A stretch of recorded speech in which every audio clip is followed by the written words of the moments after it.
Happy New Year everybody, and welcome back to another team selection preview. Ahead of Sunday's matches, a below average score of 37 points in Gameweek 18 has seen a drop down to 200k. Delaying the decision to replace Reece James backfired, as João Cancelo was missing in action once more. To add to the frustration, Ben White was withdrawn just 20 seconds before the hour mark, with the scoreline at 3-0. The absence of an Arsenal midfielder proved costly for a second week running.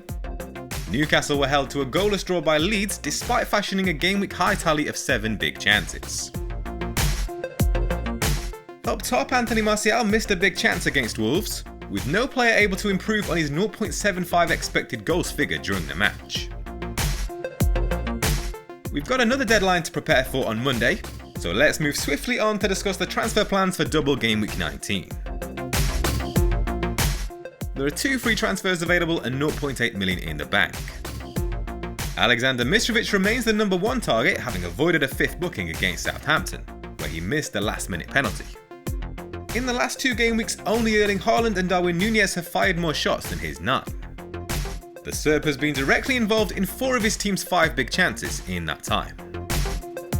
But it's still a difficult decision in selecting who should make way. Anthony Martial faces a Bournemouth side that have shipped 4 goals since the restart. The Frenchman has been afforded a team-leading total of 4 big chances in his last 4 matches. Double Game Week expert Ben Crellin has raised the possibility of Man United getting one of their postponed fixtures added into Game Week 20. So because of those factors, I'm actually leaning towards losing Darwin Nunez. He always looks like he's got a haul in him. Even in the 2 matches back, he's racked up a league-high 6 big chances. Crucially though, he's missed all of them. In fact, he's missed 14 of the 18 big chances he's had in total this season. Liverpool don't have the easiest of fixtures, with 3 away games in the next 4. Up next, they face a Brentford side that haven't conceded a single big chance in the last 2 game weeks, against Spurs and West Ham. The second transfer I'm weighing up would see Reece James make way for a Man United defender. They've kept back-to-back clean sheets since the restart, and are one of only 4 teams that haven't conceded a single big chance, along with Brentford, Newcastle and Man City. I was hoping Diogo Dalot would be an option by now, after he was spotted in training on Friday, but another fine performance from Aaron Wan-Bissaka at the weekend has muddied the water. So for that reason, if I was to buy a defender now, it would be Luke Shaw. I'm tempted to do that, but I don't want to go all in on United assets before confirmation of their potential double Game Week 20. If that doesn't happen, they'll face a single match against Man City that round. So my current plan is to again delay that decision and give myself 2 free transfers to reassess the situation in Game Week 20. Here's how the team is set to line up. Chelsea's double game week first sees them take on Man City, who have uncharacteristically dropped points to Everton and Brentford in their last 3 matches. But they fashioned a league best total of 11 big chances since the restart. Fulham meanwhile have netted 5 times in the last 2 game weeks, with Arsenal the only side to score more. So Kepa Arrizabalaga may have to rely on save points to earn a respectable score. João Cancelo has been a big headache in the last 2 game weeks, but I expect Guardiola to make changes after dropping points against Everton. With 2 double game weeks on the horizon for Man City, I'm prepared to give him more time to get back in the side. Only Rodri, De Bruyne and Ederson had played more minutes this season before the World Cup break. There are also concerns over Kevin De Bruyne, who suffered a 3rd consecutive blank in Game Week 18. But the Belgian has created 3 big chances in that time, trailing only Ødegaard with 4, and Trippier and Bruno Fernandes each with 5. Furthermore, Ødegaard and Salah are the only midfielders to have taken more than his 9 shots.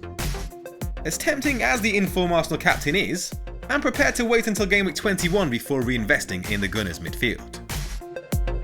A double game week for Fulham sees Andreas Pereira come into the 11, with Miguel Almiron facing an away tie against the league leaders. The Brazilian has fashioned 18 attempted assists in the last 6 game weeks, a tally only bettered by Ødegaard and De Bruyne among midfielders. His total of 3 big chances ranks joint top with Mitrovic among teammates. Unsurprisingly, no player has scored as many goals as Erling Haaland since the restart, with 3. His 9 shots in the box ranks joint top with Darwin Nunez in that time, while his tally of 5 big chances only trails the Liverpool forward. but I'm prepared to overlook the Norwegian for captaincy in favour of a player with 2 fixtures. Mason Mount is a contender after his return to the scoresheet last game week.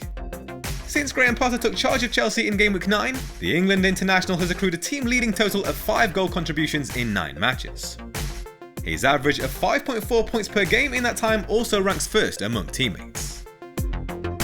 But despite the risk of a 5th yellow card cutting his double game week short, I'm leaning towards making Aleksandar Mitrovic my captain. Directly involved in 12 goals across 14 appearances this term, the Serb has fired a leading tally of 65 shots. Fulham's first match comes against Leicester, who've conceded 5 goals since the restart. Only 4 teams have faced more than their 6 big chances. Chelsea meanwhile have given up 12 big chances across their last 4 away matches, with just 3 teams faring worse.